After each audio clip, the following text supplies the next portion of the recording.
అందరి మాటిని ఈయన్ని రాజు నుంచి అడుగుపోవాలా, తమ్ముడికి భరతుడికి పట్టాభిషేకం చేయాలని చెప్పి అడిగిన తర్వాత అప్పుడు దశరథ మహారాజు చాలా బాధపడ్డాడు. అదేందా అప్పుడు రాముడిని పిలిపిస్తే రాముడు ఏమన్నాడంటే, తమ్ముడైతే ఏమైంది, నేనైతే ఏమైంది, ఎవరైతే ఏమైంది రాజుగా, అందుకని తమ్ముడే వండమని నేను వెళ్తా అని చెప్పి అడవులకు పోయాడు. తర్వాత భరతుడు వచ్చి బాధపడ్డాడు, అదేందమ్మా అందరినీ అడవులు పంపించడం ఏంది కాబట్టి అని చెప్పి ఆ తమ్ముడు అన్నదమ్ముడు చూడండి, నేను అసలు రామాయణం గురించి రామలక్ష్మణ బంధం తెలుసుకుంటే మనం ఇట్లా జీవించలేకపోతున్నాం, చాలా బాధపడేవాడు. ఎందుకంటే ఈయన అడవులు పోయాడు, పోవాల్సింది ఎవరు, రాముడు ఒక్కడే. కానీ రాముడి పక్కన సీతమ్మ ఏమన్నది, అదేందా స్వామి, ఏదైనా భర్త ఎక్కడ ఉంటాడో భార్య అక్కడ ఉండాలా, అన్నదమ్ముళ్ళు మిగతా కుటుంబం అందరికీ కొన్ని మాత్రం వర్తిస్తాయి, కానీ భార్యాభర్తలకు అన్నీ వర్తిస్తాయి కాబట్టి నీకు రాజు ఏమైనా ఆదేశం ఇచ్చిండో ఆ ఆదేశం నన్ను కూడా పాటించమనే ఉన్నది కాబట్టి నేను వస్తానని చెప్పి పాపం ఆయన అమ్మడు బయలుదేరితే లక్ష్మణుడు భార్యను వదిలిపెట్టి ఆయన ఈ ముగ్గురు పోయిన తర్వాత భరతుడు వచ్చిండు. భరతుడు వచ్చి ఏం జరిగింది తెలుసుకున్నాడు. ఇట్లా కాదు, మా అన్నను అక్కడనే అడవిలోనే పట్టాభిషేకం చేసి అక్కడి నుంచే నేను తీసుకొస్తా అని చెప్పి ఈ పట్టాభిషేకానికి ఏ ముహూర్తానికి ఆ సామాగ్రిని సమకూర్చారో అవి మొత్తం తీసుకొని మొత్తం సిబ్బంది అంతా తీసుకుని అడవులకు పోయాడు. ఆ మందరగిరి పర్వతం పైన కూర్చొని బ్రహ్మాండంగా మాట్లాడుతుంటే అన్నదమ్ముడు సంభాషణలు, అన్నా నువ్వు రా రాజ్యాన్ని అధిష్ఠించాడు.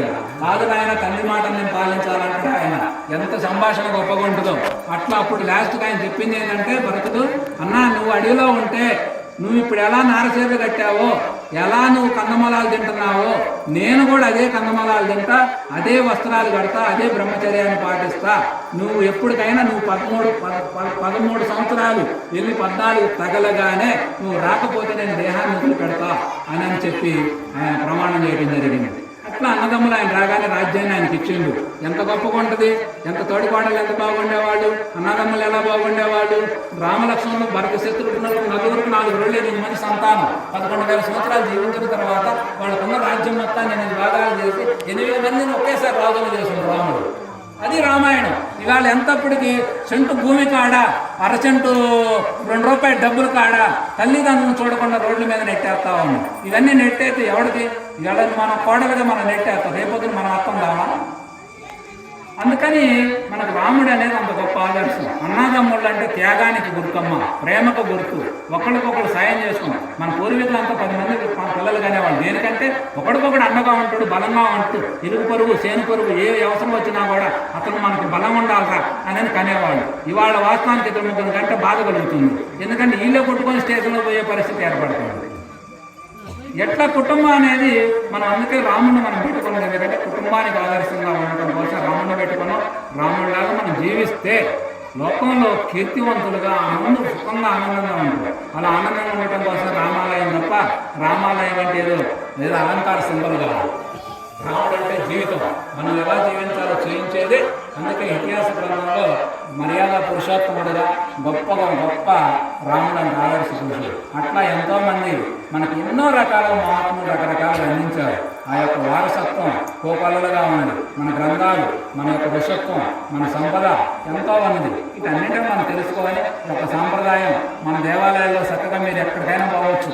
మీకు నచ్చిన పూజలు చేసుకోండి. బ్రహ్మాండంగా ఇక్కడ ప్రతి శనివారం భజన కార్యక్రమం, 4 కూర్చోండి, 10 మంది కూర్చొని భజన కార్యక్రమం పెట్టుకోండి, బాగుంటుంది. ఇళ్లలో పూజా కార్యక్రమాలు చేసుకోండి. దానికి ఆ మహిళ అంటున్నట్టు మీరు సహజంగా 3 రోజుల పాటు మీకు తెలుసు సాంప్రదాయాలను కొన్ని చెప్పాలని పని లేదు. అవసరం లేదు, తర్వాత మళ్ళీ ఎలా ఇదిగా చేసుకోవచ్చు. ఎక్కడైనా చదువులకో లేకపోతే పోవాలంటే పోయి రావాలని వాళ్ళు స్నానం చేస్తాం, దానికి మనకి ఏం ఇబ్బంది లేదు. అందుకని అలా మనం చేసుకుంటా ఉంటే చేసుకొని మీరు చేయండి. చేస్తే విశ్వసించి చేయండి. ఎవరు చెప్పినా విశ్వాసంతో చేయాలి. ఎందుకంటే నీ విశ్వాసం విశ్వాసంతో నడిపిస్తుంది. నువ్వేదనుకుంటే సృష్టి అంతా నీకు అనుకూలంగా పనిచేస్తున్నావు. ఈ రహస్యం అనేది ఉన్నది. అందుకని మనం చేసుకోవాలి. అలా చేసుకుంటే బాగుంటుంది. అందుకని మీరు ఎక్కడ మారాల్సిన అవసరం లేదు, భయపడాల్సిన అవసరం లేదు. బంగారమాల నేను ఫలానా అని చెప్పి వెలుగెత్తి సాటి మన పిల్లలను కూడా ఈ విధానంలో మనం నడిపించాలి.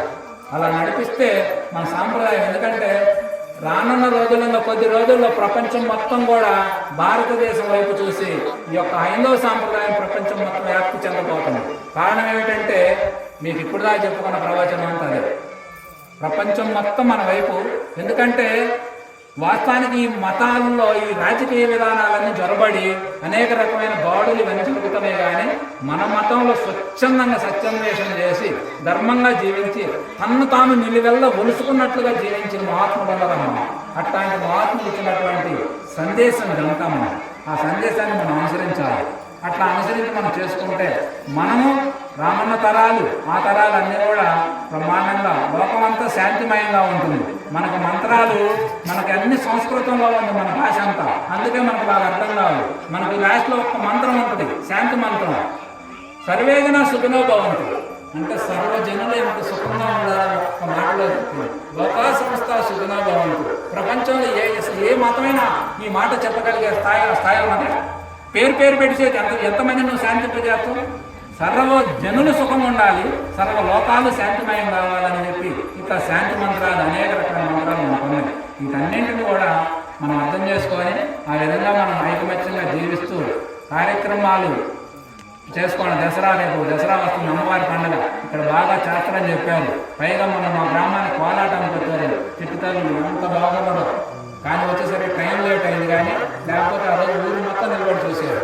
అంత బాగా ఎందుకు అది ఎక్కడొచ్చింది మీకు ఆ సాంప్రదాయం? ఇందులో ఉండటం వల్ల అది మన సాంప్రదాయం కనుక మనం దాన్ని నేర్చుకోవటం వల్ల మనం ఆనందపడ్డాం, నలుగురిని ఆనంద పెట్టడం, అది పరంపర కొనసాగింది. అదే మనం ఇది కాకపోతే అది మనం చేయకూడదు, మనం బాగూడదు, మనం తినకూడదు, మనం చేయకూడదు, ఇవన్నీ మనం వస్తాయి. అందుకని మన సాంప్రదాయం మన యొక్క విధానాలు గొప్పై వాటిని గురించి తెలుసుకోండి, తెలియకపోయినా అనుసరించండి. అసలు మనకి గొప్ప రహస్యం ఏంటంటే అసలు మన జీవన విధానమే గొప్పగా ఉంటుంది. ఎందుకంటే మన జీవన విధానంలోనే మనం ఇతరులని తక్కువగా తప్పు పట్టం అందుకే మనం చెట్టును కూడా ఆరాధించేవాళ్ళం. మన మనుషుల్ని మన ఇతర మతాలు ఇతర గుళ్ళు మనకు ఎక్కువ. అందుకని మన గొప్పతనం ఉండడానికి కారణం ఏంటంటే మన జీవన విధానంలోనే మనకు దైవత్వం ఉంటుంది. అది మన అదృష్టం. మహాత్ములు కొంతమంది పేరు ప్రపంచంలో మానవుడు ఏడ పుట్టినా దానికంటే భారతదేశంలో పుట్టాలని ఏమో పుణ్యం చేసుకోవాలా, అందులో మానవుడిగా పుట్టిన భారతదేశంలో పుట్టిన నిన్ను దైవత్వాన్ని తెలుసుకోవాలని చెప్పి మహాత్ములు ఎంత కంటాలని చదువుతామంటే మేము లోతైన గ్రంథాలు చదువుతూ మాలో మేము అన్వేషణ చేస్తూ అబ్బా ఎంత అద్భుతం అని చెప్పి మనసు ప్రవేశించుకోవాలి. అందుకనే ఇట్లాంటి పరిస్థితులతో కూడుకున్నటువంటి ఆనందం మీ అందరూ కూడా పొందాలంటే మీరు ఎంతో కొంత మార్గాన్ని అనుసరించండి. అప్పుడప్పుడు మళ్ళీ కలుద్దామండి. సరేనమ్మా, బాగా కూర్చున్నారు, ఎక్కువ మంది వచ్చి బాగుంది ఇక్కడ. ఎందుకంటే మన మిత్రులు మా చాలా మంది మా గ్రామంలో కూడా చాలా కులమతాలకు అతీతంగా మా కార్యక్రమాలన్నీ ఉంటాయి. మీ అందరికీ తెలుసు. వాస్తవానికి మా గ్రామంలో మాకు ఇవాళ మా పూర్వీకులు ఒక పద్ధతిలో గౌరవంగా బ్రతికారు. ఇవాళ మాకు వస్తే వాళ్ళ ఇళ్లలో ఏం చేసినా మేమందరం మీరు కూర్చొని భోజనాలు పక్కపక్కనే సోదర భావం అంత బాగుంటుంది. మాకు ఏ భేదాలు లేవు. అడగండి, మీ వాళ్ళందరికీ తెలుసు, అన్న పిల్లలందరికీ. అంత మా కార్యక్రమాల్లో వాళ్ళు వస్తారు, వాళ్ళ కార్యక్రమాల్లో మేము పోతాం. ఎన్నో స్థానాలను బట్టి గౌరవాలు సహజంగా ఉంటాయి కాబట్టి అంతేగాని మన ఐకమత్యంగా ఉంటాం. మన సాంబయ్య వీళ్ళందరూ కూడా రామాలయం, మన గద్దోళి, మన వీళ్ళందరూ చక్కగా రామాలయం, మన సాంబయ్య పూజారి. మీ అందరికీ తెలుసు, మీ ఊరు ఏం కూడా పూజారి. ఎందుకు ఆయన పూజారి అని చెప్పండి. ఆయన కూడా ఆయనకేం పెద్ద వేదం తెలియదు, మంత్రం తెలియదు, మాట తెలియదు. కానీ వాడికి రాగానే ఎట్లా ఉండాలో తెల్లపంచి కట్టుకుంటాడు, కాషాయం కన్నా పైన వేసుకుంటాడు. ఆయన తెలిసిన పద్ధతిలో పూజ చేస్తాడు, ఆయన తెలిసిన పద్ధతిలో స్వామిని అర్చన చేస్తాడు, ఆయన తెలిసిన పద్ధతిలోనే ఆర్తిస్తుంది, ఆయన తెలిసిన పద్ధతిలోనే జరుగుతుంది. అదే చెప్తున్నారు, అదే చేసుకోవాలి. ఇవాళ వాస్తవాన్ని దేవాలయం కూడా నేను బాగూడదు, నువ్వు చేయకూడదు అనకూడదమ్మా. కారణం ఏమిటంటే ఇవాళ దేవాలయ వ్యవస్థ ఒకప్పుడు మనం బ్రాహ్మణులే చేసేవాళ్ళు. ఇవాళ బ్రాహ్మణులు చేయడం దేవాలయం జరిగే పని కాదు. ఎందుకంటే బ్రాహ్మణులలో ఇవాళ అసలు అర్చకత్వం అంటే పిల్లలు ఇచ్చేవాళ్ళు కూడా లేరండి. వాళ్ళు చాలా బాధపడుతున్నారు. మనం వేసే తులం పొలాన్ని సరిపోవట్ల. ఇవాళ సాఫ్ట్వేర్ రంగం లక్షలు సంపాదిస్తున్నారు. వాళ్ళు అర్చకత్వం చేసుకొని ఏం చేస్తారు? వాళ్ళు దేవుడి మీద ఇంట్రెస్ట్ ఉన్నాడు తప్ప మామూలు అర్చకత్వం చేసే పరిస్థితి లేదు. మన దేవాలయ వ్యవస్థ బతకాలంటే, దేవాలయ వ్యవస్థని మనం పునరుద్ధరణ చేసి నడిపించాలంటే, ఆ దేవాలయం మన జీవితాలను మార్చాలంటే మనం ప్రతి మనిషి ఒక అర్చక స్వామిగా మారాలి. నువ్వు ఆచరిస్తే నువ్వు అర్చక స్వామి. అర్చకత్వం అనేది అది కులం కాదు, అర్చకత్వం అనేది అదే మతం కాదు, అర్చకత్వం అనేది ఒక వృత్తి. నీకు ఇష్టమైతే నువ్వు భక్తుడిగా మారితే మా సాంబయ్య మాకు అర్చక స్వామి. ఆయనే ఆవిడ ఆర్తిని మేము అందరం తీసుకోవాల్సిందే. ఆయన చెప్పింది మేము, ఆయన పెట్టింది మేము తినాల్సిందే. అది రూల్. ఎందుకని ఆయన చేసే పని వల్ల ఆయన అర్చకత్వం. అట్లా మీరు కూడా మన ఇళ్లలో మీరు స్వతహాగా చేసుకోవచ్చు. మన దేవాలయం ఉంది, మనకే అర్చక సంవత్సరం, మీరే అర్చక సంవత్సరం. ఆడవాళ్ళు చేయొచ్చు, మగవాళ్ళు చేయొచ్చు. ఉదయం వీలైతే ఉదయం దీపారాయణ చేయండి, సాయంత్రం దీపారాయణ చేయండి, ఒక కడ్డీలు ఇచ్చండి, చేసుకోండి. మీరు కాసేపు మౌనంగా ధ్యానం నేర్చుకోండి, కూర్చొని చేసుకోండి, కార్యక్రమాలు బ్రహ్మాండం చేసుకోండి. ఇది కళాపరమైనటువంటి రేపు దసరా వారం 10 రోజులు బ్రహ్మాండం గౌరవం పెట్టుకోండి. మీకు తెలిసిన పద్ధతిలో పాటలు పాడుకోండి. అవసరానికి మధ్యలో ఒకరోజు గౌరవం కోసం వచ్చి అమ్మవారంటే ఎవరు, గౌరమ్మ పండగ అంటే ఏమిటి, ఇవన్నీ మనకు ఎందుకు వచ్చింది, ఇవన్నీ మనం చెప్పుకోవచ్చు సందర్భాన్ని.